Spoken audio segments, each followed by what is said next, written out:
이슈에 대해 깊이 있는 시각을 만나고 보는 시간입니다. 변상욱에는 YTN 뉴스가 있는 저녁 변상욱 앵커 나왔습니다. 어서 오십시오. 예, 안녕하십니까. 사자 명예훼손 혐의로 재판에 넘겨진 전두환 씨의 1심 선고가 오늘 있었습니다. 네. 징역 8개월에 집행유예 2년이 선고됐네요. 네. 쟁점은 두 가지였죠. 첫째, 차를 타고 광주에 가긴 갔는데 그 차를 타고 돌아올 수 있을 것이냐. 광주 시민들은 절대로 그냥 돌아가서는 안 된다고 생각하시는 분들이 많았을 텐데 네. 뭐 차를 타고 서울로 돌아왔고요. 두 번째는 사자 명예훼손과 직접 관련된 부분이죠. 돌아가신 고 조비오 신부가 헬기의 기총소사, 헬기가 공격적으로 총을 쏘는 거에 대해서 봤다라고 하는데 그 부분에 대해서 완전히 거짓말쟁이다, 파렴치하다라고 비난을 했던 건데 과연 재판부는 그동안 제시된 증거와 또 진술한 증인들의 말을 듣고 이 헬기 사격을 어디까지 인정할 것이냐, 이 부분이 이제 쟁점이었던 거죠. 예. 근데 그 집행유예가 날 거라고 예상한 분들이 많이 있었던 이유는 아무래도 뭐 고령, 그럼요. 뭐 이런 거에서 가장 큰 것 같아요. 그렇습니다. 그리고 사실은 반란의 수괴, 그다음에 내란의 수괴로서 전체적인 어떤 형을 일단 한번 살았다. 그리고 용서받기도 했다. 뭐 사면이 있었으니까 그런 것 때문에 다시 재수감하지는 않지 않겠냐. 뭐 이런 예상들은 많이 했던 거죠. 근데 아무튼 2017년에 낸 회고록에서 5.18에 참가했던 고 조비오 신부를 가면 쓴 사탄, 파렴치한 거짓말쟁이로 지칭해서 헬기에서 총을 쐈다는 거짓말을 저렇게 뻔뻔스럽게 할 수 있냐 비난했기 때문에 결국 명예훼손으로, 사자 명예훼손으로 고발되고 기소됐던 겁니다. 아무튼 재판부는 보면 증인 진술 국립과학수사연구원의 감정 결과를 인정해서 1980년 5월 21일입니다. 헬기는 500MD라고 하는 헬기가 위협 사격이 아니고 그 수준을 넘어서는 사격을 했다고 인정을 했고요. 법정에 증인이 16명이나 출석을 했고 그중에 8명의 진술은 충분히 믿을 수 있고 객관적인 정황도 뒷받침되고 있다. 재판장은 이렇게 봤는데 되게 이럴 때 독재자의 변호인들이 쓰는 방법이 있습니다. 그게 뭐냐면은 피암시성이라고 하는 건데 위기에 몰렸다가 간신히 빠져나오거나 한 사람들은 자기가 뭘 봤는지 나중에 가면 헷갈린다. 그래서 남들이 야 그때 그게 있었다는데 너 봤을 거야 하면 자기가 본 걸로 착각한다. 이제 이렇게 해서 기억에 왜곡이 있다고 몰고 가는 거거든요. 그러나 이번만큼은 총탄 자국도 분명히 남아있고 그 총탄 자국의 방향도 위에서 아래로 꽂히듯이 남아있고 많은 목격자가 있어서 결국 전두환 씨는 유죄를 선고받은 겁니다. 그러니까 진술 플러스 국가수 감정 결과가 있었기 때문에 빠져나가긴 어렵지 않았나 이런 생각이 드는데 사자 명예훼손으로 뭐 실형받은 사람도 분명히 있습니다. 노무현 전 대통령에 대해서 사자 명예훼손했던 사람도 실형 당했었죠. 근데 이번엔 아마 고령 뭐 전직 대통령 예우 이건 잘 모르겠습니다. 하여튼 뭐 그런 게 아마 작용했을지 싶은데 이 재판 도중에 근데 전 씨가 졸았다면서요? 눈을 아예 질끈 감고 앉아 있다가 근데 잘 안 들리니까 청력 보조 장치를 사용했던 것 같습니다. 조금 맨 처음에 귀 기울여 듣는 듯 하더니 재판 시작 10분쯤 되니까 이제 꾸벅꾸벅 졸았고 고개를 툭 떨군 다음에 재판이 계속 진행되니까 아예 의자를 뒤로 기울이고서 완전히 고개를 뒤로 꺾은 채 잠이 들었다가 그래도 선고를 받을 때는 일어나야 되니까 일으켜서 이제 깨워가지고 이렇게 세운 다음에 재판장이 주문을 읽었다고 합니다. 이제 이런 태도를 가리켜서 우리는 반사회적 인격장애라고 부릅니다. 왜냐하면 자기의 잘못된 행동에 대해서 죄책감이 별로 없고 잘못인지 인정을 주어도 안 하고 이런 것들은 이제 반사회적 인격장애라고 하는 건데 글쎄 인격장애의 특징을 얘기한다면 지속성이 있습니다. 안 바뀝니다. 흔히 우리가 사람 고쳐 쓰지 못한다고 얘기하는 거 그런 거죠. 인격장애, 반사회적 인격장애의 특징은 계속된다. 남들은 다 아는데 자기는 모른다. 그리고 또 착각이 저렇게 대놓고 가슴을 딱 편 채로 난 아무런 잘못도 없어라고 계속 외치면은 멀리서 가끔 멋있어 보인다고 착각하는 사람들이 생긴다. 이런 게 이제 특징이죠. 전두환 씨는 왜 반사회적이냐면 일단 동기와 행위와 그 낳은 결과가 국민과 국가와 역사에 반하는 겁니다. 국민이 원하는 쪽으로 간 것도 아니고 예. 국민이 원하는 결과를 낳지도 않았습니다. 수많은 사람들이 죽었으니까요. 예. 또 자기 집단에 대해서만 과잉 동조한다. 내 육사 후배들, 예. 내가 쿠데타를 일으킬 때 도와줬던 사람들, 이렇게 자기 집단에만 과잉 동조하면서 자기를 합리화해 간다. 이런 뜻이고요. 꼭 그다음에 국가 통치 질서를 왜곡했다. 왜냐하면 국가를 운영하는 데 있어서는 헌법 질서와 민주 질서가 주축을 이뤄야 되는데 이 사람들에 의해서는 자기네들 군부 세력의 내부 질서가 국가의 기준이 되는 거죠. 그런데 문제는 육군 사관학교의 기수를 중심으로 한 통치 질서의 왜곡이 그대로 전 사회로 전파됩니다. 국민들한테. 왜냐하면 야 쿠데타 이렇게 해서 성공만 하면 한 키에 후려잡는 거야. 그리고 반대했던 놈들은 치면 돼. 말 안 듣는 국민은 총을 쏴갖고 조용히 시키면 돼. 이러면서 성공 제일주의, 성공만 하면 뭐든지 다 용서받을 수 있다라고 하는 국가 전체의 왜곡된 질서가 퍼뜨려지는 거죠. 그런 점에서 반사회적이다. 이렇게 이제 부르는 거죠. 예. 자, 헬기 사격 논란이 있었습니다만은 증언과 국가수의 감정 결과로 있었다는 거 확인이 됐고 예. 재판부에서 확인한 거지 않습니까? 그렇죠. 근데 아직 남은 것들은 이제 그럼 최초 발표 명령자는 누구냐? 이게 아직도 밝혀지지 않은 건데. 무지하게 많이 할 일이 남았죠, 사실. 그렇죠. 예. 5.18의 진실이라고 하는 것이. 예. 근데 전두환 씨가 이번 재판에 임하는 그런 자세를 봤을 때 본인은 알고 있을 거 아니겠어요? 최초 발표 명령자가 누군지. 이번 재판 임하는 모습을 봤을 때는 글쎄요. 과연 이게 진실이 밝혀질까 좀 의심스러운 면이 있어요. 예. 아무튼 제가 한번 전두환 씨의 1심 사형 선고를 받을 때 판결문을 찾아서 한번 읽어봤습니다. 예. 거기에 뭐라고 돼 있냐면 전두환, 노태우 등 피고인들은 서로 공모하여 비상계엄을 전국으로 확대할 이유가 하나도 없는데도 비상계엄을 전국으로 확대하고 국회를 해산하고 광주에서 시위가 자기들 전국 장악에 상당한 장애가 될 수 있다고 판단해서 공수부대를 투입하고 또 증파하여 한 번 더 보내는 거죠. 예. 예. 이를 조속히 제압할 의도 아래 맨 처음에 진압봉을 사용하고 그다음에 대검을 사용해서 찌르고 베고 그다음에 M16 소총으로 사격하고 그다음에 장갑차를 동원해서 깔아뭉개고 예. 이렇게 돼 있습니다. 예. 근데 이제 판결문에 헬리콥터는 안 들어가 있는데 예. 이제 집어넣어야 됩니다. 예. 그래서 이런 거를 사람들은 좀 이렇게 지루해하시거나 벌써 피곤함을 느낀다고 호소하는 분들이 계시는데 예. 이런 걸 이제 국제적으로 이행기 정의라고 합니다. 독재 또는 권위주의 정권으로부터 민주사회, 민주정치 체제로 이행할 때 꼭 바로 세워야 되는 정의, 이행기 정의라고 하는데, 그러니까 한 사회가 민주사회로 다시 되돌아갈 때 미리 해결하고 넘어가야 되는, 청산하고 넘어가야 되는 걸 이행기 정의라고 하는데, 이 이행기 정의를 잘한 나라와 못한 나라가 어떻게 비교할 수 있냐면 히틀러를 겪은 다음에 독일, 군국주의를 겪어서 2차 세계대전을 저지른 다음에 일본. 예. 두 나라가 완전히 다르지 않습니까? 예. 이행기 정의를 바로 세운 독일은 바로 유럽 연합의 중심축이 되면서 세계 최고의 부강국이 되었고 일본이란 나라는 전혀 반성하지 않으면서 아시아에서라도 어떻게 맹주를 먹어볼까 하다가 실패하고 계속 나락으로 떨어지고 있는 상황이지 않습니까? 이런 이행기 정의를 어떻게 이행하느냐에 따라서 나라의 모습이 달라집니다. 그런 점에서 우리의 과제를 이제 계속 실행해 나가는 건 대단히 중요하죠. 예. 그러니까 YS 정권 때 역사 바로 세우기 작업으로 이 신군부 쿠데타 세력들이 법정에서 처벌을 받았고, 그렇죠. 방금 얘기했듯이 뭐 사형, 무기징역 뭐 이렇게 받았습니다만은 사면으로 또 다 풀어졌습니다. 다 풀어놨기 때문에 뭐 일세 부자리 원칙에 의해서 또 처벌하는 것은 불가능하고 다만 진실은 좀 아직 덜 밝혔으니까 밝히자.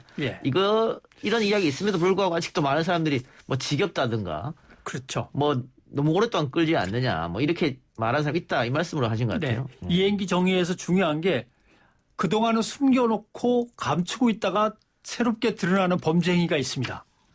그런 범죄 행위에 대해서 가해자한테 사법적 판단을 해야 되는데 감추고 부인하는 시간이 길었기 때문에 이게 결국 공소시효가 소멸돼 버린다든가 이런 일이 벌어지기도 하죠. 그렇기 때문에 사실 이행기 정의를 바로 세울 때는 뒤늦게 발각되어서 공소시효가 끝났을 때 그 법은 어떻게 특별법을 만들어서 소급 적용하느냐 이런 것까지 다 준비를 해야 되는 거고요. 예. 또 하나 인권 침해 행위에 대해서는 항상 전면적인 재조사가 꾸준히 진행이 돼야 됩니다. 지금도 우리가 알고 있는 거는 총을 쏴서 사람들을 살해했다 예. 뭐 이 정도지만 폭력, 고문, 불법 감금, 납치, 회유, 그다음에 시신의 안매장 아직도 밝혀질 건 되게 많습니다. 혹시 공수부대원들한테 어떤 약물을 투여한 게 사실이냐 아니냐 예. 이런 것까지 포함해서 말이죠. 그런 다음에 반드시 이행해야 되는 게 이걸 메아쿨파라고 합니다마는 본인이 직접 속죄를 하는 것. 이 행동까지 가야만 사회정의가 바로 서는데 전두환 씨의 저런 행동으로 봐서는 이게 가능하냐라고 하는 거고 예. 좀 전에 지적하신 문제. 이 사회정의를 바로 세우는 일이 피해자 집단에서만 계속 논의가 되고 담론이 되어서는 절대 안 된다. 예. 왜냐하면 인권이라든가 정의, 민주주의라는 보편적 가치를 서로 공유하면서 전체 국민, 전체 시민사회가 관심을 갖고 함께 이 부분을 이해하고 앞으로 일어나지 않도록 감시하면서 광주의 전국화가 필요합니다. 그런데 광주 항쟁의 전국화가 어렵습니다. 왜냐하면 흔히 이런 자조적인 얘기를 그동안 많이 했는데 광주 항쟁이 세계화가 되어서 지구촌에 우뚝 서는 거는 쉬운데 광주를 넘어서 전국화되는 건 정말 어렵다. 왜냐하면 광주를 어떤 사람들은 빨갱이 속으로 아니었어 그때 이렇게 하는 사람들 있고 예. 광주 시민들은 그때 완전히 폭도였대. 아직도 이렇게 믿는 사람들이 있잖아요. 예. 그러니까 세계화는 쉬운데 전국화는 오히려 어렵다는 거죠. 그런 예를 들면 과제들이 이제 해결돼야죠. 홍콩 같은 곳에서도 5.18 배우자 뭐 이런 얘기를 그렇죠. 하니까요. 예. 없던 빨갱이도 만들어냅니다. 광주에 빨갱이가 어딨어라고 하니까 그럼 북한군이 내려온 걸 하지 뭐 내려왔다고. 이런 식으로 만들어가면서 끝끝내 전국화를 거부하고 우리의 광주로 받아들이지 않으려고 하는 그런 몸부림들이 계속되는 거죠. 인권 말씀해 주셨는데 특히 국가폭력에 의해서 인권이 짓밟히는 것은 예. 반드시 국가가 책임지고 바로잡을 필요가 있겠죠. 그렇습니다. 예. 그렇게 국가 폭력에 대해서 바로잡으려고 할 때 이제 넘어야 될 산이 세 개가 생기는데 예. 그 흔히 뭐라고 하냐면 첫 번째가 부인입니다. 저질렀던 인간들이 다 아니라고 그럽니다. 예. 전두환 씨가 대표적인 경우죠. 난 그런 명령을 내린 적도 없고 헬기는 난 얘기 들어본 적도 없고 이런 식입니다. 그래서 예. 첫 번째는 모두가 부인합니다. 그 부인하는 사람들을 자백을 받아내기 위해서 증거를 모으고 이제 온갖 노력을 다해죠. 두 번째 넘어야 될 산은 망각입니다. 틀림없이 함께 겪었는데도 다들 까먹습니다, 이제. 5.18이 언제적 얘기지? 아유, 40년 된 거 아니야? 뭐 이렇게 하면서 틀림없이 그때 광주에 대해서 아파하기도 했고 얘기를 들었는데도 점점 까먹기 시작하죠. 잊으려고 애를 쓴 사람들도 있을 수도 있고. 예. 예. 세 번째가 무지입니다. 그때 안 겪은 사람들은 아예 모릅니다. 광주가 무슨 의미를 갖고 있는지 1980년 광주에 뭐 이런 식으로. 예. 그러니까 이것들을 어떻게 넘어서 광주 항쟁의 의미를 사람들한테 알리고 계승해 나가냐 엄청난 숙제로 남아있는 거죠. 그렇죠. 우리에게 남은 숙제까지 예. 이야기했습니다. 또 독일과 일본도 비교해서 말씀해 주셨으니까 네. 그 부분도 우리에게는 또 어떻게 우리가 활용할 것인가도 생각해 봐야 될 것 같아요. 그렇습니다. 그게 항상 아까도 반사회적 장애라고 했는데 그게 그룹으로 만들어집니다. 예. 그래서 왜냐하면 반성을 안 하고 넘어가면 반성 안 한 사람들은 자기들끼리 다시 뭉쳐가지고 자기들의 과거를 정당화시키려고 노력하게 되어 있습니다. 예. 그러면서 잘못됐던 과거는 오히려 잘된 과거, 아무렇지도 않은 과거가 돼서 계속 그게 바로 친일청산의 부재라든가 이런 것들이 다 그런 것들이죠. 근데 글쎄요. 정의를 바로 세우는 데 앞장서야 할 검찰. 예. 아까 역사 바로 세우기 YC 정권이 있었다고 했는데 그때 다들 하나의 출신 군부 쿠데타 세력이 다 잡혀와서 처벌을 받았습니다만 그 전에 같은 사건에 대해서 우리 검찰이 성공한 쿠데타는 처벌할 수 없다 그랬단 말이에요. 예. 그러다가 권력자가 무슨 소리 하느냐 이랬더니 확 바뀐 결과가 확 나왔. 바뀌었죠. 예. 이거는 글쎄 정의하고 상관없는 게 아니냐. 권력 눈치만 본 게 아니냐. 예. 세월이 흘러도. 그래서 사실은 공식 기록에서 배제되어 버린 그 옛날의 기억을 다시 찾아내는 게 일단 첫째 임무거든요. 예. 근데 이제 대표적인 게 권력자들은 그걸 미리 막아놓습니다. 예. 그 대표적인 게 이제 박근혜 전 대통령이 기록을 봉인해버린 거죠. 예. 아무도 뒤져보지 못하도록. 이런 것들입니다. 그래서 그걸 다시 헤쳐서 기록을 찾아내고 은폐됐던 진실을 얘기하고 그 기록을 언론이 써야 됩니다. 공식화해야 됩니다. 기록을. 예. 문학 속에서는 남아있지만 실제 언론 기록이 없으면 언론들이 다시 취재를 해서 재구성을 해야 되고 재구성한 걸 토대로 해서 법의 판결이 내려져야 그게 공식화가 끝나는 거거든요. 이번에 재판도 그런 점에서 헬기 기총소사에 대해서 공식화된 기록을 확보했다라고 하는 것에서 의미가 있고 이게 이제 국정교과서에 들어가야죠. 예, 그래야만 역사가 바로 서는 겁니다. 예, 5.18 진실은 아직 다 드러나지 않았기 때문에 우리 모두가 노력해야 하는 과제로 남아있다 이런 말씀 드리면서 예. 오늘 변호사의 눈 코너를 마치겠습니다. 오늘 뉴스가 있는 저녁의 앵커 리포트는 어떤 겁니까? 예, 아마 5.18과 관련된 전두환 씨 얘기가 될 것 같습니다. 예, 이동현 뉴스 정면 승부 끝나고 또 곧바로 뉴스가 있는 저녁이 이어지니까 여러분 많은 애청 또 시청 바랍니다. 오늘 고맙습니다. 고맙습니다. 1부 순서 마치고요. 2부에서 여야 의원들 초대해서 토론 코너 진행해 봅니다.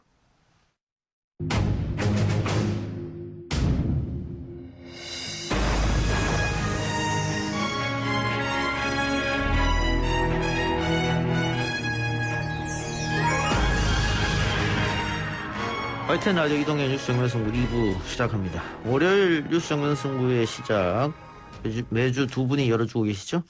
여의도 밖에서 정면승부 펼칠 분들입니다. 더불어민주당 이재정 의원, 국민의힘 박성중 의원 나왔습니다. 어서 오십시오. 네, 안녕하세요. 안녕하십니까. 박성중 의원입니다. 오늘은 윤석열 추미애 이야기를 또 하지 않을 수가 없네요. 윤석열 총장 운명을 가를 한 주가 시작됐다. 이렇게 많이 얘기를 하던데 서울행정법원에서 직무배제 처분에 대한 집행정지사건 신문이 있었고 빠르면 오늘 결과가 나온다 이런 얘기도 있고 아니면 내일 나온다 이런 얘기도 있고 하는데 우리 이재정 의원 법률가시니까 어떤 결과가 나올 것 같습니까? 사실은 여기까지 온 게 민망한 일입니다. 예. 예. 인사권에도 대들고 스스로 공무원이라는 기본적인 태도와 자세도 몰각하고 있고 그래서 법정에서 기어이 싸워 나서려는 모습이 결국 법정에 있는 게 부당한 인사권자에 대한 부당한 법무부 장관의 부당함에 대한 싸움이 아니라 국민하고 싸우고 있다는 거 좀 아셨으면 좋겠어요. 예. 네. 법률적 판단 그런 얘기 하기 이전의 문제인 예. 것 같습니다. 차원을 달리하는 문제인 것 같습니다. 예. 박성민 의원은?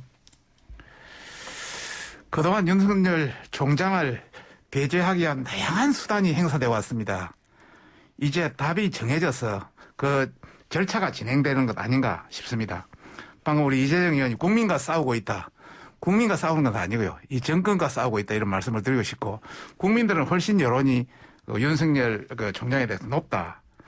그동안 사실 추미애 장관이 윤석열 총장에 대해서 윤석열로 가깝다고 한 척건들 전부 쳐내고 그다음에 윤석열에 대해서는 지금 70년 헌정사상 2번이나 검찰 수사지휘권을 박탈하고 또 최근에는 부인 수사라든지 장모님 기소 관련도 있고 또 이제는 징계 청구와 직무 배제까지 했습니다. 정말 세계 어느 나라가 이런 나라가 있습니까? 국격의 문제다.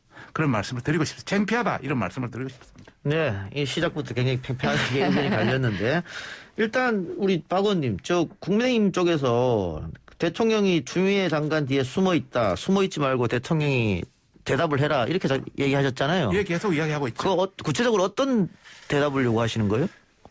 대통령은 국정의 최고 책임자입니다. 예. 그리고 두 분에 대한 인사권자입니다. 예. 그렇기 때문에 대통령의 의사를 명확히 표현해야 된다. 인사권자이기 때문에. 예. 그런 차원에서 저희들은 대통령의 뒤에 숨지 말고 책임도 지고 부담도 져라는 걸 첫 번째 이야기하고 싶고요. 예. 두 번째는 지금 이게 상당히 시간이 오래 끌었지 않습니까? 예. 그렇기 때문에 국민의 피로도 굉장히 높은 상황입니다. 이럴 경우에는 대통령은 국민 여론을 통합하고 조정하는 위치에 조정자적 위치를 가지고 있습니다. 예. 그래서 어느 정도 국민의 어떤 그걸 마음을 여론을 어루만져줄 필요가 있다 이런 차원에서 대통령이 나서라는 입장이고요. 지금까지 어떤 쭉 사안을 보면 대통령이 인기 있는 사안은 잘 나서는데 부담되고 좀 그런 사항은 나서질 않아요. 예를 들자면은 저 서해 그 우리 공무원 저 피살 사건 관련해서도 한마디도 안 하고 또 서울시장, 부산시장 보궐선거 관련해서 대통령이 하자 있는 그런 보궐선거 후보 안 내보낸다고 했는데 당에서 결정했을 때 한마디도 못 하고 있고 또 월성 1호기라든지 뭐 옵티머스라든지 이런 관련해서도 예. 전혀 말하지 못하고 있지만은 지난번 보니까 뭐 기생충 관련해서는 뭐 짜포리 파티도 예, 잘 알겠습니다. 나오시고 자, 반론 있으면 방탄소년단도 잘 나오시고 예. 반론 있으면 하세요. 예. 먼저 아까 이제 질문에 대한 대답 말미의 얘기를 저도 동감하면서 하고 싶은데요. 세상 어디에 검찰 관련해서 이런 나라가 있느냐. 세상 어디에 이런 나라 없다는 얘기. 저도 그 표현만큼은 공감합니다. 이렇게 검찰에 막강한 권력이 몰아져 있는 제도적인 허점을 가진 나라는 대한민국밖에 없었고요. 그럼에도 불구하고 정권에 영합하고 자신의 기득권을 지키기 위해서 별별 수단 가리지 않았던 그런 검찰 단 한 번도 개혁된 적 없다.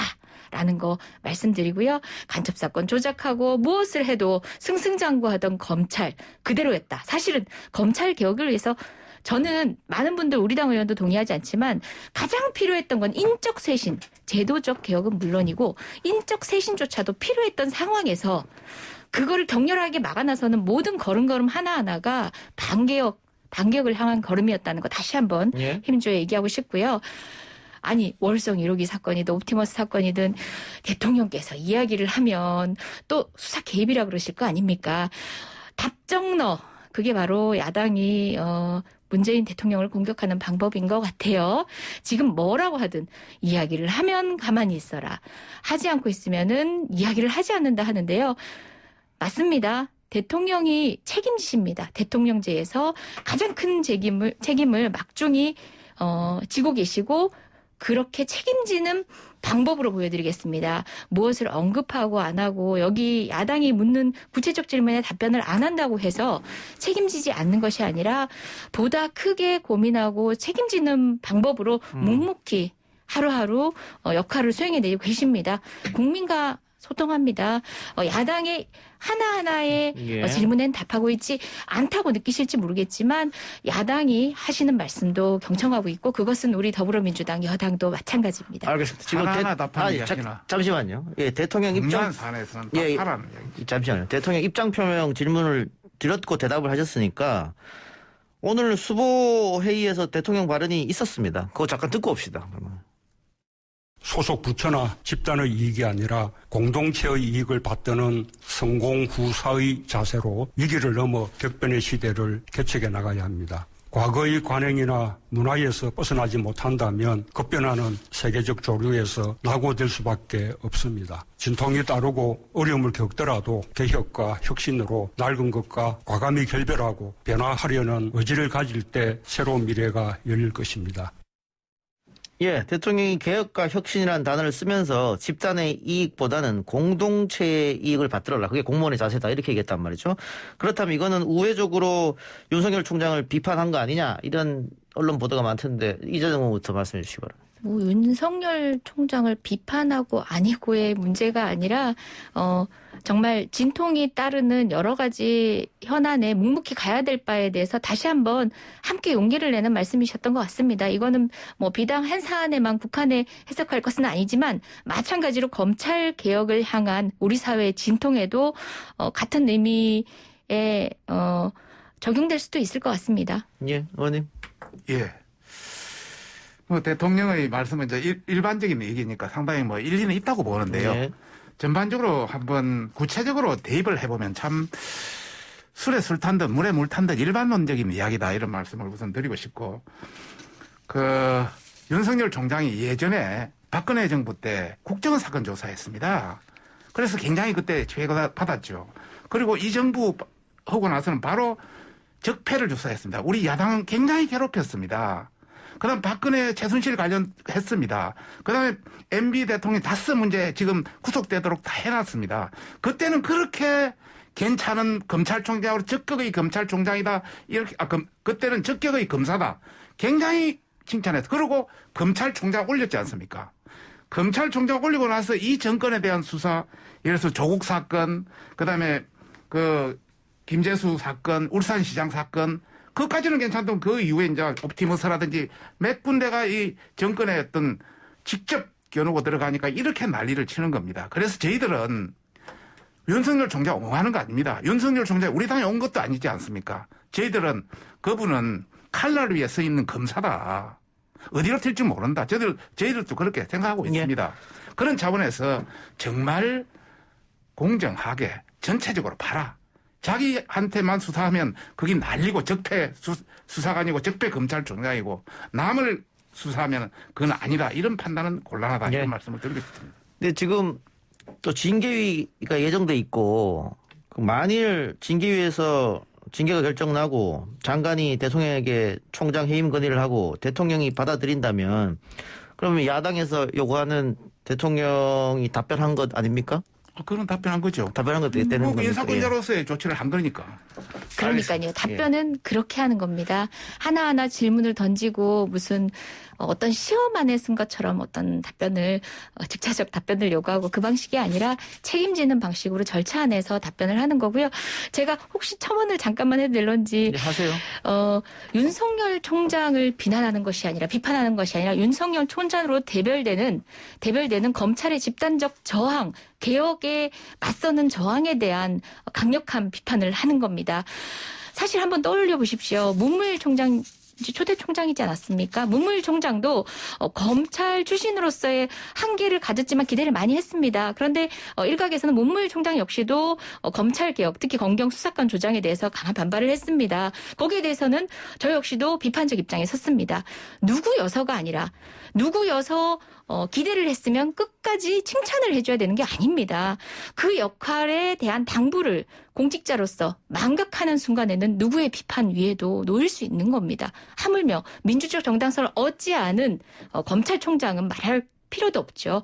당연히 국민적 비판 안에서 본인이 가야 할 길, 본인이 시대적으로 요구하는 바를 망각하고 있으면 진작에 자리를 물렸어야죠. 예. 검찰이 짧게 해주세요. 독자적이고 중립적인 입장에서 국민을 보고 상대하는 겁니다. 대통령을 보고 하는 거 아닙니다. 인사권자로서 직위시키고 뭐 그걸 하면 직무 배제를 하면 그건 어쩔 수 없이 그건 받아들이겠지만 그렇죠. 어쩔 수 없이 받아들여야죠. 그건 당연히 받아들여야죠.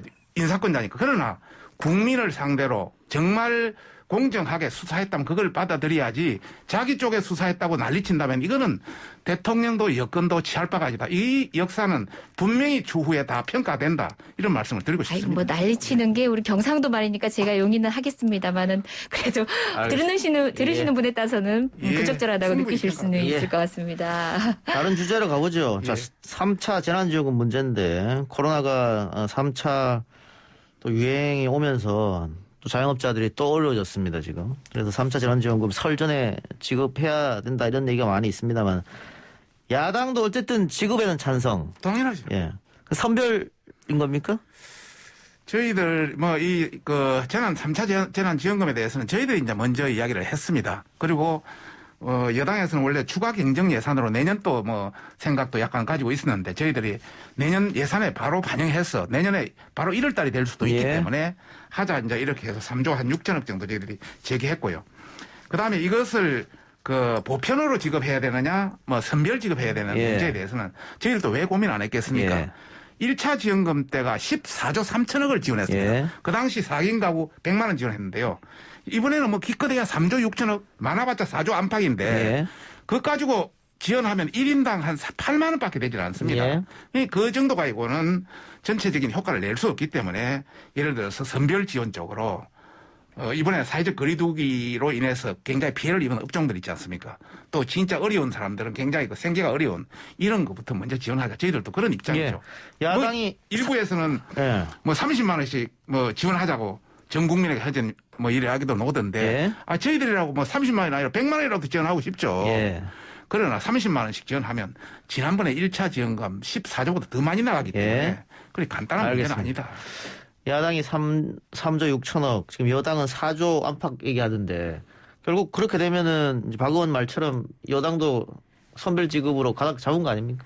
예, 저 역시도 선별 지급보다는 당초 이제 1차 지원 당시에 이제 주변에서 그러니까 가까이 다른 경제적 평가는 둘째 치더라도 국민들의 어려움이 해소되는 것들을 제가 체감했었거든요. 2차보다는 예. 1차가 확실히 효과가 있었다는 게 있으니까요. 예. 그러니까 체감했었고 하지만 뭐 2차 역시도 이제 지금 효과가 서서히 나타날 텐데 그런 적절한 피해가 집중되는 곳에 집중했던 효과에 대해서는 뭐 차치하더라도 가능하다면 많은 국민들이 혜택을 볼 수 있으면 좋겠지만 우리 박성중 의원님도 말씀하신 대로 예산상의 한계라는 점들이 분명히 있기 전부, 때문에 지금 현재 세모잖아요. 다시 이제 정말 겨울을 맞아서 그 팬데믹 유행 사태가 어디로 어떤 방식으로 확대될지 모르는 상황에서 그 피해가 가중될 것 같은 그런 피해 영역에 조금 집중될 수밖에 없는 상황은 아닌가 싶고요.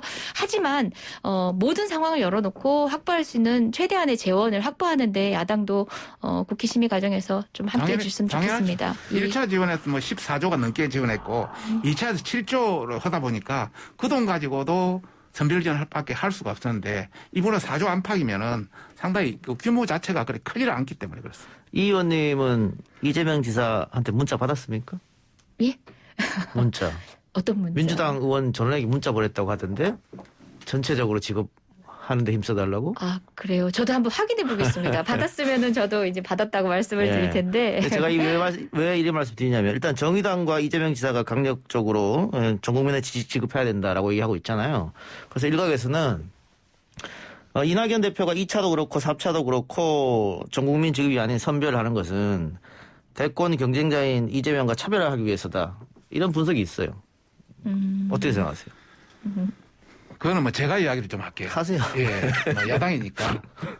저희라고 1인당 100만 원 주고 싶지 않겠습니까? 예. 돈 빌려서 얼마든지 줄 수 있다. 국채 발행해가지고. 예. 그거는 정치인이 취할 자세는 아니다. 전체적인 여건이라든지 이런 걸 보고 판단해야 된다. 이런 말씀을 드리고 싶네요. 그래. 알겠습니다. 예. 저는 뭐 아까 말씀드렸다시피 기본적으로 이제 전 국민 지급이 체감할 수 있는 여러 가지 경험들이 있어서 체감했던 경험들이 있습니다. 그리고 이런 방향의 지원이 어쨌든 그 확장 재정의 이제 좋은 예라고 하나라고 생각하는데요. 너무 보수적이지 않았으면 좋겠다는 게 개인적 의견입니다. 그래서 이제 전체 전국민 지급 자체에 동의를 하고 또 이재명 지사가 그런 측면에서 또 정의당 역시도 그런 고민을 보태는 건 충분히 납득하고 저 동의한 바가 있지만 현재 지금 예산을 수립하는 과정에서 부대되는 또 여러 가지 어려움들이 있습니다. 예. 절충 될 수 있는 그렇지만 최대한 국민께 혜택이 갈 수 있는 지원이길 최대한 노력하겠습니다. 여당이다 보니 누구한테 주문하는 게 아니라 예. 또 우리 국회다 보니 함께 해야 되는 일입니다. 예, 이 일은 예산안 이야기가 나오고 있고 이제 9일날 본회의 때는 공수처법 처리 이야기가 나오고 있습니다. 국회의장이 여야 원내대표를 불러서 공수처 다시 한번 추천하려는데 역시 또 불발됐죠. 불발됐으니까 아마 민주당은 법을 바꿔서라도 해야겠다. 아마 9일 이야기를 하고 있는 것 같은데 민주당이 개정을 강행하면 국민의힘으로서는 사실상 막을 방법은 없지 않습니까? 없죠. 뭐 인원이 쪽에 180명 넘어 되는데 예. 저희들이 뭐 지난번 임대차 3법 같은 경우도 소위원회에서 상임위원회에서 아무리 반대해도 그거 다 뛰어넘고 그냥 바로 가버리지 않습니까? 예. 뭐 숫자로 밀어붙이면 어떻게 했겠습니까? 다만 판단은 국민이 한다. 공수처 위원 추천 좀 하시지 그랬어요, 그러면. 공수처 위원은 추천했죠. 예. 후보, 공수처장 후보. 예, 추천위원은 추천했는데 공수처장은 예. 7명 중에 6명이 찬성해야 되기 예. 때문에 기존 멤버 가지고 안 되면은 좀 더 새로운 사람을 넣어서 좀 서로 한다든지 아니면 여당에서 새로운 인물이라든지 같이 합의할 수 있는 인물을 좀 보강해서 좀 하면 되는데 그냥 3차 회의에서 그냥 해버렸지 않습니까? 그리고 알 수 없이 국회의장이 뭐 4차 회의가 열었는데도 지금 잘 안 되고 있습니다. 여당에서는 그 야당이 일부러 지연작전 하려고 무조건 반대하는 거다. 지연작전 할 필요가 뭐 있겠습니까? 우리가 원래 공수처법은 만들 때 여당이 우리 위원님도 뭐 그런 말 했는데 여당 의원들이 이랬습니다. 7명 중에 6명이 찬성해야 되기 때문에 야당의 동의 없이는 할 수가 없다. 강력한 거부권을 가지고 있다. 그래서 그 당시 패스트트랙에 쟤도 뭐 기소돼 가지고 재판 가고 있습니다만 우리가 그렇게 반대해도 억지로 밀어붙였지 않습니까? 그 논리를 가지고 이제 와서 아니죠. 야당을 설득하고 진짜 괜찮은 인물을 해가지고 뭔가 선택할 수 있도록 대안을 내놔야죠. 제도를 그렇게 위반을 한 거죠. 제도의 취지대로 활용하느냐, 제도를 남용하느냐가 또 운용 과정에서 목격할 수 있는 건데요. 아이고, 왜 그러십니까? 예. 콘텐츠가 있으니까 내용도 꽉 차니까 말 잘하는 것처럼 들리는 겁니다. 예, 그렇게 해서 비토권을 악용한 것이 누굽니까? 지금 대한변호사협회 회장도 그 얘기를 하지 않습니까? 본인은 당초에 공수처를 반대했다. 하지만 추천위원 안에 들어가가지고 보니까 해도 너무한다라는 말씀을 하셨습니다.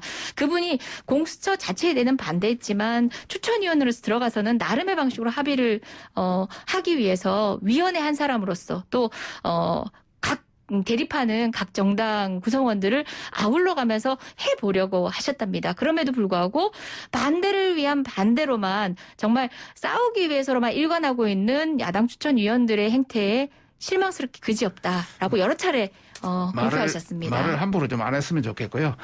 전반적으로 대한변협회장도 그 안에 들어가서 그분이 말을 함부로 하셨다는 뜻인가요?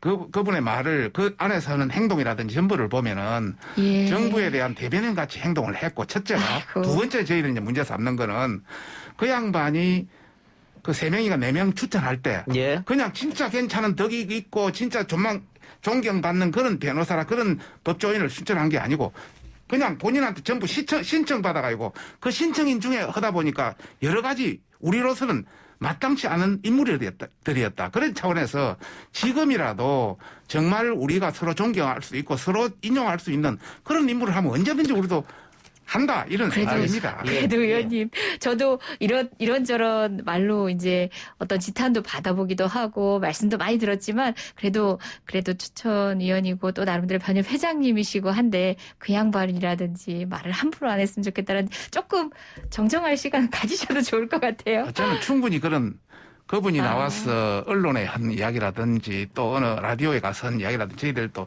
전부 체킹을 했습니다. 예. 한쪽으로 너무 정사돼 있다. 예. 그런 말씀을 드리고 싶습니다. 제가 제 질문에 지금 국민의힘은 방법은 사실상 없다 이렇게 얘기했는데 만일 그 9일날 여당이 단독으로 처리하면 또 보수 언론에서 의회 독재다, 뭐 다수결의 폭력이다. 분명히 이랬을 거란 말이죠. 그러면 그 자체로 부담 아닙니까, 여당은? 무엇이든 다른 의견을 가지고 맞서는 야당은 그 자체로 여당으로서는 불편함이고 부담이기 때문에 최선을 다해서 설득하려고 긴 시간 노력합니다. 공수처야말로 그런 노력의 시간의 연속이었습니다. 20대 국회 역시 마찬가지였습니다. 합의 처리를 하기 위해서 국민과 공론화하고 국회 내 소통해서 그렇게 긴 시간을 기다려서도 안 되는 마당에야 패스트트랙 상황이 그 긴 시간을 기다리고서야 맞닥뜨린 상황이었는데요. 결국 어떻습니까? 국민은 패스트트랙에 맞선 야당에 대해서 박한 점수를 주신 게 올해 총선 아닙니까? 저는 이번 역시도 마찬가지입니다. 기나긴 시간 기다리고 또 추천해 주실 기다리고 또 국회의장의 중재를 받아들여가지고 또 논의의 장을 다시 한번 열기도 했습니다. 그럼에도 불구하고 끝끝내 응하지 않은 야당 또 나중에도 똑같은 이야기를 반복하시겠죠. 맞습니다. 책임은 우리가 지겠습니다. 하지만 해야 될 일을 못하는 것도 책임지지 못하는 자세입니다. 책임지기 위해서 끝까지 노력하겠습니다. 예, 공수처 관계 이야기 나왔으면 한마디만 더 하겠습니다. 패스트트랙 관련해서 저희들은 패스트트랙 트랙에 330일을 그대로 태웠으면은 저희들도 여러 가지 저항해서 법의 규정에 절차에 따라 내는데 330일을 안 하고 100일, 180일 더 깎아내버리지 않습니까? 그냥 강제로 통과시켰지 않습니까? 그래서 저희들이 문제 삼는 것이고요. 그다음에 공수처라는 것은 민생하고 관계없는 법입니다. 여기에 처벌받고 그런 건 대통령 가족이나 이거 고위공무원이나 판검사들입니다. 경찰의 일부하고. 민생하고 관계없는데 뭐가 그리 급해서 3차 회의하고 그냥 파토 치고 또 하려고 하느냐. 이것은 저희들이 볼 때는 대통령이 지난 9월달 검찰, 경찰, 국정원 권력기관 회의에서 공수처 통과시키라 하니까 그 여당은 통과의 어떤 그런 차원에서 그냥 막 통과시키는 거 아니냐. 그다음에 한가하게 돼요. 지금 당대표도 아마 대선에 출마하면 내년 3월에 끝내야 될 겁니다. 그러다 보니까 연내 어떤 형태든 성과를 내야 되겠다. 이런 어떤 조바심이 들어서 그한 거 아니냐. 이것이 뭐든 죽고 사는 문제도 아닌데 예. 좀 더 충분히 논의할 수 있는 알겠습니다. 장도 있는데 왜 그런 걸 공개하지 않는 검찰의 주지 않느냐 예, 예. 이런 말씀을 드리고 싶은 예, 겁니다. 이 방송 들으시는 분들이 오해하실 수도 있을 것 같은데 패스트트랙 일자 모두 지켰습니다. 안 지켰습니다. 사개특위 잠시만요. 제가 말하는 시간입니다.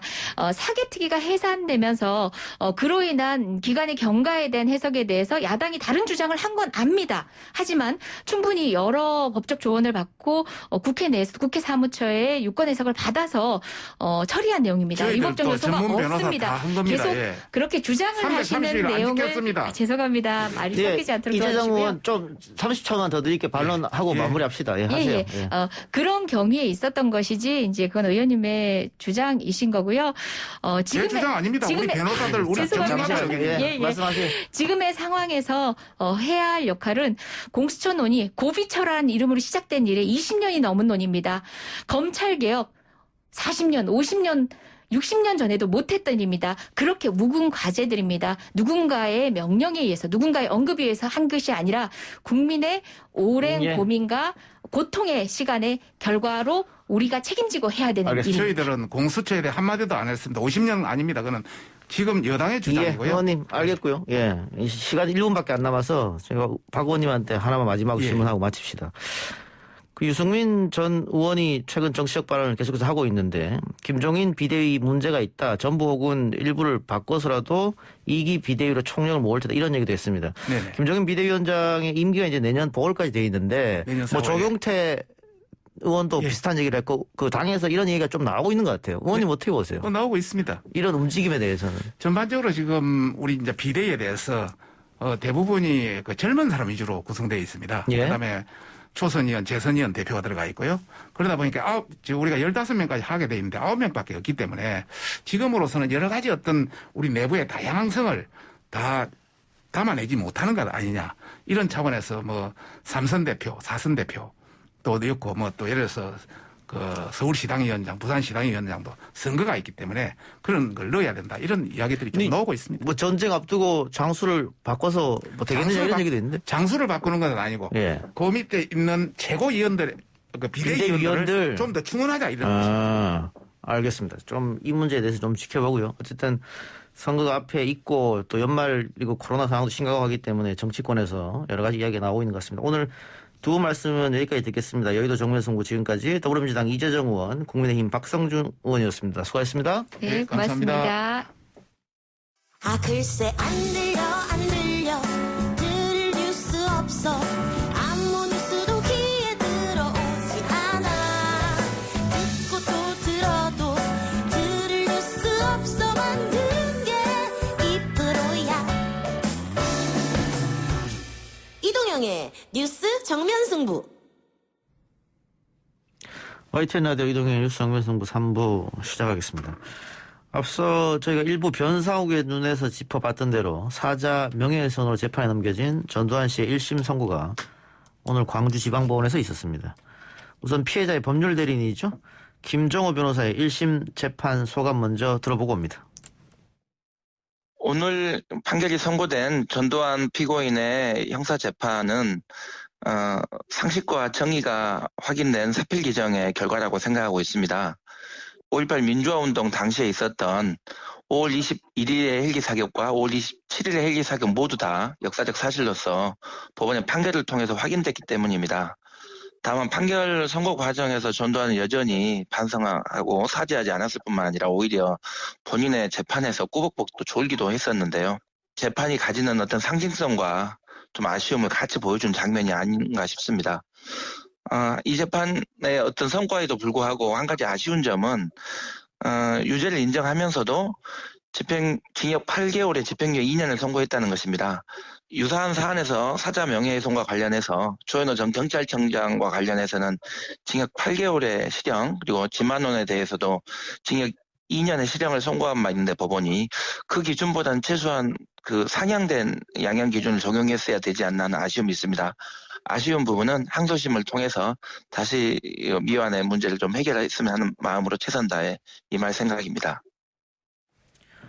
전두환 씨의 유죄 판결에 대해서는 상식과 정의가 확인된 사필 규정이며 낮은 형량이 아쉽지만 항소심을 통해 문제를 해결하겠다는 피해자 측 법률대리인 김정호 변호사의 소감 들어봤습니다. 계속해서 전두환 1심 관련 내용 이야기해봅니다. 5.18 기념재단의 조진태 상임이사 연결합니다. 이사님. 네, 안녕하세요. 예, 안녕하십니까. 오늘 1심 선고 현장에 계셨다고 들었는데 현장 분위기는 어땠습니까? 뭐 재판 중에 전두환 씨가 졸았다 이런 말도 흘러나왔습니다. 법정 안에 있었는데요. 예. 이제 긴장감이 많이 돌았습니다. 우선 현장에 출두한 전두환 씨를 보고 이제 저를 비롯해서 5.18 당사자들의 분노가 크기 때문에 예. 돌발적인 사태가 우려됐겠죠. 그러니까 경찰들도 일부 좀 내부에 배치가 된 것 같고요. 그리고 그 전두환 씨 부인 이순자 씨가 동석하지 않는 걸로 알려졌는데 오늘 같이 동석을 했더라고요. 예. 한편으로 오늘 그 전두환이 집으로 돌아가지 못할 것을 염려해서 동석하지 않은가라고 하는 그런 이제 그 생각도 잠깐 해봤죠. 그래요, 알겠습니다. 자, 오늘 1심 선고 결과 징역 8년에 집행유예 2년이 나왔는데 앞서 피해자 측 변호인은 뭐 유죄 나온 것은 사필 규정이지만 양형은 좀 아쉽다 이런 얘기했습니다. 이사님은 어떻게 판결 내용 보셨습니까? 헬기 사격이 있었다라고 하는 점을 재판부가 실체적 사실로 확정을 지었다는 점이 큰 의미가 있겠고요. 예. 그리고 전두환 일당이 계속 자신의 그 80년 내란 목적 살인죄, 광주 학살 만행에 대해서 정당성을 자꾸 주장해 왔거든요. 그 주장과 논리가 뭐냐면 자위권 발동입니다. 예. 그게 헬기 사격이 있었다라고 하는 점과 오늘 그 부분에서 그 죄를 물었던 점이 자위권 발동이라고 하는 그게 얼마나 허무맹랑한 주장인지 그 허구성이 좀 명백하게 드러난 그런 재판 결과였다는 점에서는 상당히 의미가 있다고 보고요. 다만 그동안의 전두환의 행태, 기소된 이후로 보였던 국민들에게 던진 그 분노감 혹은 어떤 그 갈등을 조장한 점 이런 걸 놓고 보면 예. 말하자면 이 기소 과정에서도 알츠하이머를 핑계로 재판에 출두를 안 했잖아요. 그러면서 골프를 치러 다녔고 예. 또 자기 그 구테타 세력들과 호화 만찬을 또 즐기기도 하고 예. 이런 것들 봤을 때는 사실 엄벌에 처했어야 된다고 봅니다. 예. 비록 고 조별 신부 사자 명예훼손죄지만 법정 최고 할 수 있는 그런 재판 판결을 했어야 되지 않는가 그런 아쉬움이 있습니다. 예. 광주 시민들의 반응도 궁금하네요. 시민들은 그래 전두환 너 그동안에 저지른 죄는 아직도 닦으려면 한도 끝도 없다. 그러나 이번에 고 조별 신부의 그 명예훼손이기 때문에 너는 그 처벌을 받을 것이다. 받을 수밖에 없다. 그렇지만 여전히 아쉽다. 오늘 집으로 돌아가지 못하게 했어야 되지 않냐. 이런 분위기가 상당히 있습니다. 예. 오늘 재판 결과는 국가수의 검증 결과 그리고 관련 증인들의 증언 내용 이런 게 합쳐져서 헬기 사격이 있었다. 이게 법으로 이제 정해진 건데 결정이 난 건데 다만 헬기 사격은 그렇게 결정이 났습니다만은 아직도 뭐 최초 발포자 이런 문제는 해결이 안 됐지 않습니까? 그렇죠. 그 최초 발포자 이거 우리 국민 누구나 다 아는 사실이지만 객관적으로 그게 이제 말하자면 입증이 안 돼서 예. 여전히 오리무중이죠. 예. 전두환 씨를 계속 추적해서 그것을 확정해야 한다고 보고요. 예. 그리고 안매장 문제도 남아 있고요. 예. 그리고 지금 5.18 그 광주 사건 현장에서 벌어진 여러 가지 끔찍한 학살 만행 사건들이 그 실체가 아직 드러나지 않았습니다. 그런 부분들을 밝혀야 될 이제 진상규명 과정이겠죠. 40년이 지났음에도 불구하고 진실이 제대로 밝혀지지 않은 이유는 어디에 있다고 보세요? 우선 전두환 일당이 당시 현장 사건들을 모두 왜곡하거나 조작해버렸습니다. 감춰버리거나. 예. 그리고 그 뒤에도 지속적으로 여러 차례 여러 지금 보안사 조직이랄지 국정원 조직이랄지 정부 조직을 통해서 군 기록물을 조작하거나 혹은 폐기해버리거나 이런 과정을 통해서 지속적으로 5.18 실체를 왜곡해왔다는 것이 가장 크다고 봅니다. 예. 그리고 그 가해 현장에 있었던 그 지휘관들조차도 거짓 증언, 거짓 어떤 자기 이야기를 하도록 고소라도 함으로써 실체를 밝힐 수 있는 길을 놓쳐버린 거죠. 가장 결정적으로는 전두환 노태우 일당을 그 내란 및 내란 목적 살인죄로 법정에 세워서 처벌을 했지만 그 얼마 지나지 않아서 사면 복권 해버림으로써 예. 실체적 진실을 밝힐 기회를 놓쳤다라고 하는 점이 제가 볼 때는 가장 큰 요인이지 않겠는가 생각해 봅니다. 예. 5.18 진상규명조사위원회가 활동을 하고는 있습니다만은 어느 정도 성과가 날지는 미주수이고요. 그 이사님이 생각하실 때 어떤 게 가장 먼저 진실이 밝혀져야 한다고 보세요? 지금 안매장 문제나 흔히 이제 그 실종자, 행불자 문제라고 그럽니다만은 예. 진상조사위원회에서 여러 조사를 통해서 지금 계속 추적을 하고 있다고 그러고요. 공개가 됐죠. 그리고 최근에 국립 5.18 민주묘지에는 신원을 알 수 없는 시신이 6구가 묻혀 있습니다. 예. 그동안에 DNA가 채취되지 않은 시신을 다시 발굴해서 DNA 채취해서 신원 확인 작업에 들어갔는데요. 자, 이런 문제가 이제 그야말로 가장 유족이랄지 희생 당사자 관련해서는 가장 뼈아픈 그런 이제 진상규명 과제라고 할 수 있겠고요.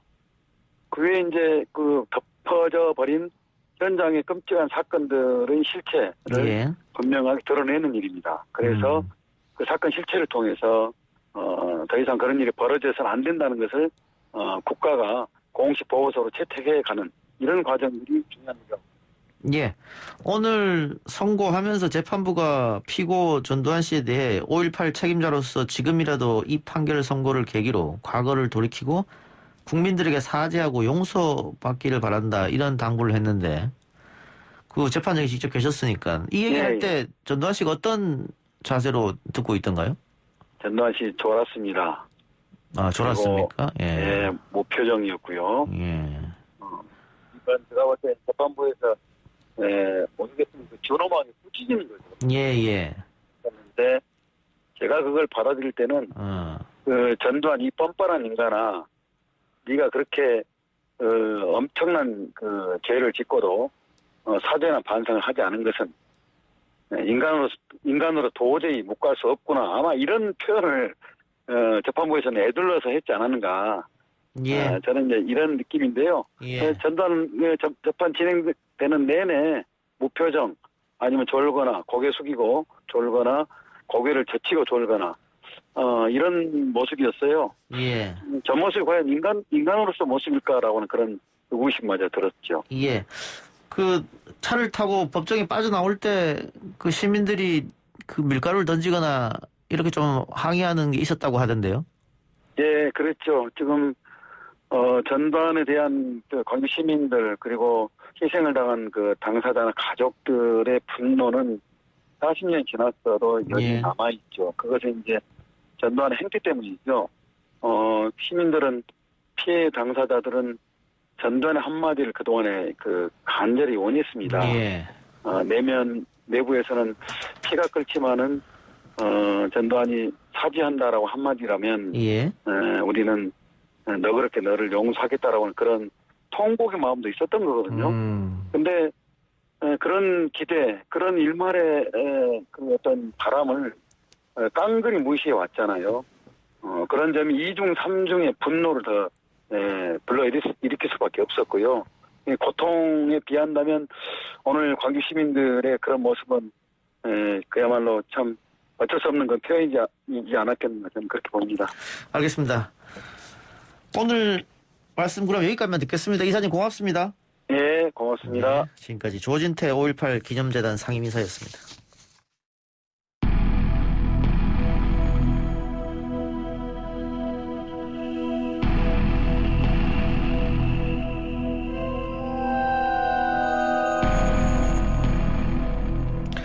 영화보다 더 영화 같은 현실 뉴스들을 파헤쳐보는 시간 사건 처리반입니다.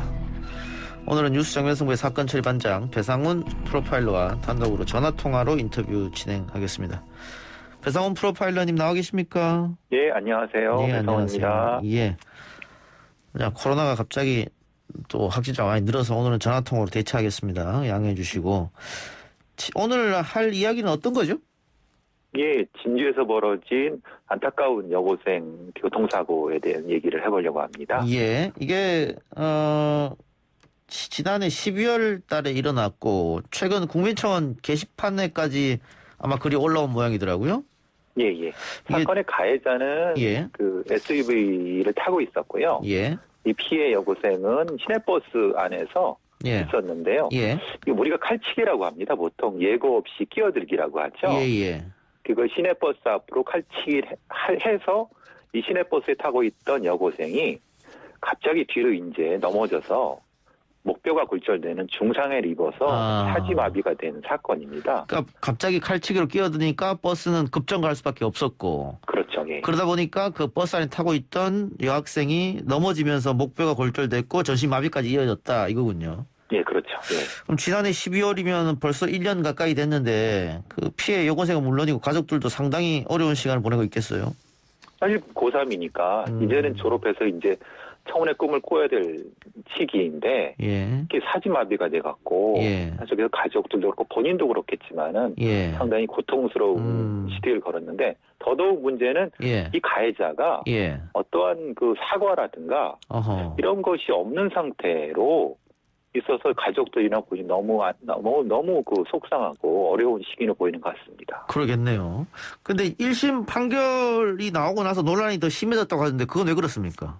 원래 이제 이 경우는 법정형이 5년인데, 예. 근데 이게 법원에서는 금고형을 1년을 내렸습니다. 예. 그러니까 너무 형량이 너무 작은 거 아니냐 이런 문제도 있는 거죠. 예. 그러니까 검찰이 징역 4년을 구형했는데 예. 법원에서 금고 1년 내렸다는 거잖아요. 예, 그렇죠. 이렇게 판결 내린 이유가 뭘까요? 이 자체가 사실 좀 상황이 교통사고 특례법상의 문제가 좀 있습니다. 예. 왜냐하면 교통사고 특례법상의 12대 중과실 같은 경우는 상당히 엄하게 처벌하는데 예. 지금 이 경우는 그 경우가 아닌 상태에서의 그 끼어들기 형태였고 또 여러 가지 법 판결문에는 형사 처벌이 없고 범행을 인정하는 데다가 특히 이제 종합보험에 가입돼 있다는 것 때문에 이런 판결을 내렸다고 선고했습니다. 그 12대 중과실에 해당되지 않는다 끼어들기가. 그렇죠. 예. 법은 그렇게 돼 있으니까 이해는 갑니다만. 예. 종합보험에 가입돼 있는 거하고 판결이 이렇게 난 건 어떤 상관이죠? 왜냐하면 이 지금 상태로 봐선 만약에 이 종합보험이 되면은 우선적으로 10대 중과실이 아닌 경우에는 합의를 하게 되면은 예. 그 기소라든가 이런 부분 아니면 재판에서 상당히 도움을 받는 거죠. 왜냐하면 이 법 자체가 운전자 중심으로 돼 있기 때문에 그렇습니다. 예. 그러니까 우리나라의 이제 교통 문화 때문에 초기에 운전자 중심으로 법칙을 만드는 과정에서 교통사고 특례법이 만들어졌고 원래대로라고 하면 이것은 일종의 중과실 혐의로 형량이 상당히 높아야 될 텐데 예. 운전자라는 것 때문에 이런 문제가 있는 거죠. 아하. 지금 피해자는 1년 가까이 사지가 마비돼서 누워있는 상황인데 이게 종합보험에 가입돼서 합의가 가능하니까는 죄를 많이 줄 수 없다. 조금 이해가 안 가는 면이 없지 않아 있습니다. 근데 아까 12대 중과실이 흔히 말하는 중앙선 침범, 횡단보도 등에서 보행자 의무 위반, 신호 위반 이런 거지 않습니까? 그렇죠. 12개죠. 예. 근데 이 갑자기 칼치기에서 끼어드는 것도 상당히 대형 사고를 유발시키는 행위인데 이게 왜 이 중대 행위에 들어가지 않았을까? 그러니까 이게 사실은 우리가 상식적으로 생각하면 위험운전 치상이나 치사상죄로 물어야 되는데 예. 문제는 그 조항은 음주운전이거나 아니면 특별한 어떤 경우에 제한되어 있습니다. 예. 그러니까 말하자면은 이 운전자의 특별한 의도를 따지지 않고 행위만 따지는 겁니다. 예. 사실은 불합리하죠. 만약에 우리가 칼치기라는 것은 상당히 위험한 운전 방식 아닙니까? 예. 그리고 분명히 큰 위험을 발생할 걸 자기도 알고 있는 상태이기 때문에 이런 경우는 사실은 교특법이 아니라 가중처벌을 했어야 되는데 그렇지 않고 교특법 이런 쪽으로 가버리니까 결국 그래갖고 교특법의 무용론이라든가 폐지원도 나오는 것도 바로 그것 때문에 그렇습니다. 그러니까 우리 청취자분들도 운전하신 분들은 알겠지만 갑자기 끼어들면 그거 피하느라고 또 2차 사고의 가능성도 커진단 말이죠. 그렇죠. 그걸 비접촉 사고라고 하죠. 그렇죠. 그리고 그 칼치기 하는 사람은 그냥 가버리는 경우도 생기고. 그렇죠. 이것은 좀 그러면 손질할 필요가 있겠네요, 법 자체를? 예, 법 자체가 너무 오래된 법 체계입니다. 그러니까 행위 결과만 놓고 보는 것. 인데 사실 법 체계가 선진국일수록 의도를 갖고 놓고 봐야 되는 거거든요. 예. 칼치기라는 의도가 나쁜데 의도에 대해 따지지 않고 결국은 나중에 결과적으로 이 시내버스 운전사가 조심하지 않았다는 걸로 아하. 이 가해자가 오히려 시내버스 운전사를 비난하는 상황이 벌어지게 되는 거죠. 예, 알겠습니다. 하여튼 이 법은 좀 손질이 필요하다 이런 말씀이고. 예. 자, 다음은 미제 사건 처리반인데 오늘 어떤 사건입니까? 사실은 이건 이제 상당히 DNA로 인해 갖고 미제 사건을 해결한 사건입니다. 아, 해결했습니까? 예. 2006년 6월에 발생한 사건인데요. 노래방에서 피해자의 머리를 벽돌로 쳐서 그리고 이제 성폭행을 시도한 20대 후반의 남성이 예. 14년 만에 DNA로 이제 검거된 사건입니다. 아, 그러면은 그런 범죄를 저지르고 도망 다니다가 14년 만에 DNA로 해서 잡혔다 이 말이네요? 그렇죠. 2011년도에 DNA 특례법이 생기면서 예. DNA를 프로필을 가지고 있게 됐고 뭐 이제 사실 2006년도에 당시에 DNA도 확보되어 있는 상태라서 예. 비교해 갖고 보니까 바로 2006년도에 그 범인이다 이렇게 된 거죠. 그럼 뭐 소위 말하는 DNA 은행 이런 겁니까? 예, 지금 이제 국가수라든가 예. 검찰에서는 DNA 특례법으로 인해서 특정한 범죄 이상을 저지른 사람한테는 DNA를 채취하게 돼 있고요. 예. 2006년도에는 못 잡은 거죠. 왜냐하면은 그때는 이 당시에 맥주병으로 사실 그 피해자의 흉터를 남겼습니다. 예. 그 과정에서 범인도 피를 흘렸고 예. 그것을 확보해 놓고 있었죠. 그러니까 그때 확보한 DNA, 근데 대조군이 없으니까 확보만 하고 있었다가 그렇죠. 이번에 뭐 유사한 사건이 있어서 DNA를 대조할 수 있었나 보죠? 그렇죠. 이게 이제 지난해 9월에 이 범인이 제보를 못 치고 다른 강간 사건을 벌인 것 같습니다. 아하, 또 예. 그러니까 그 강간 사건이 신고되면서 당연히 DNA를 채취하면서 예. 보니까 경찰에 들어있는 프로필이랑 일치하게 됩니다. 아하, 그러니까 바로 그 사건에 14년 전 사건도 네가 범인이구나 이렇게 된 거군요. 그렇죠. 네. 근데 성폭행 공소시효가 10년이라고 알고 있는데 14년 전 사건인데 어떻게 그렇게 예, 맞습니다. 예. 원칙상으로는 10년이 맞습니다. 예. 그런데 이제 문제는 거기에 성폭력 특례법상 예. 예외 조항이 있습니다. 예. 그 조항이 DNA 등 그 죄를 증명할 수 있는 과학적 증거가 있을 경우 공소시효가 다시 10년이 연장됩니다. 아. 그러니까 이 경우는 10년인데 10년이 더 연장돼 갖고 이 범인을 잡게 된 거죠. 근데 14년 만에 또 다른 같은 범죄를 저질렀다. 이게 약간 이해가 안 되는 게 그 사이에 또 다른 여자가 있을 가능성이 있을 것 같은데요? 당연히 있겠죠. 예. 이런 범죄자는 습관성이고 상습적이기 때문에 그리고 이 범죄자가 그 선고 받을 때도 무덤덤했다고 합니다. 상당히 뭐 뉘우치는 것도 없는 상태였고 예. 아무렇지도 않고 일상생활을 해왔다고 하는 걸 봤을 때 예. 다른 여자도 분명히 조사를 해야 될 필요가 있습니다. 아, 뭐 증거나 이런 게 나온 건 없지만은 교수님이 생각하실 때 여자는 있을 가능성이 높다 이 말씀이죠. 그렇죠. 예. 판결 어떻게 내려졌나요? 네, 징역 8년이 선고가 됐고요. 아동청소년 장애인 복지소 취업 제한도 명령이 같이 내려졌습니다. 이 두 가지 사건이 병합됐는데도 8년밖에 안 돼요? 그러니까 이제 이게 이제 강간치상이고 예. 상해고 이런데 예. 사실 우리가 강간죄에 대한 형량이 그렇게 높지가 않습니다. 아하. 그 부분은 사실 또 보완을 해야 되는데 어쨌든 단일 사건만으로 봤을 때는 좀 높지만 예. 이 사람의 상습성을 봤을 때는 사실은 그렇게 높은 건 아니죠. 예. 성폭행 사건이 다른 뭐 절도나 이런 거에 비해서 재범 확률이 좀 높아요? 어떻습니까? 보통 이제 경찰이나 뭐 이런 데서 연구한 건 60% 최소 60%라고 하고요. 성폭행 그러니까 재범률이? 예. 다른 범죄는 한 30이나 40이 되는데 거기에 비해서 한 두세 배 높다. 어허, 상당히 이렇게 높네요. 보시면 됩니다. 예. 특히 아동 성범죄는 그보다 훨씬 더 높습니다. 이건 근데 선택적 범죄이기 때문에. 예, 성폭력 전과자라고 하더라도 다들 전자발찌 채운 것도 아니잖아요. 그렇죠. 그거는 이제 검찰이 신청해서 법원이 받아들이는 건데 예. 그래서 사실은 그 전자발찌 문제라든가 이런 것도 좀 전향적인 검토가 필요할 거라고 보여집니다.